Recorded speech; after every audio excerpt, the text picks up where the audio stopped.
So yun, good morning mga bossing. So ito na si Shaman nung unang lapag natin mga boss. Yan. So madami tayong babaguhin sa kanya dahil sa unang lapag natin, yun nga na-judge nga nila na marami daw tayong papalitan para mas lalong tumindig si Shaman. Umpisahin natin dito mga boss. Ayan. So dito papalitan natin tong Rusi sa Koken ng GRP. Ayan. And then itong Daytona quick throttle din natin. Papalitan din natin to ng single quick throttle na GRP.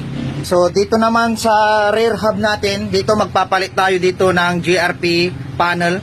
Ayan, tapos sa kabila naman yung GRP flange hub, tapos GRP sprocket. Ayan.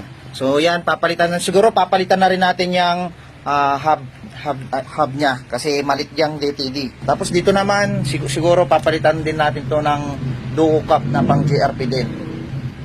Okay, tapos ano pa ba? Kailangan para ma-straight GRP natin si Shaman mga boss. And then siguro maghanap tayo ng DS4. Ayan. Isa rin yan na papalitan natin. So yun lang muna mga boss. Update na lang po ako kapag napalitan na natin yung mga pyesang papalitan natin kay Shaman. So abangan nyo ulit mga bossing.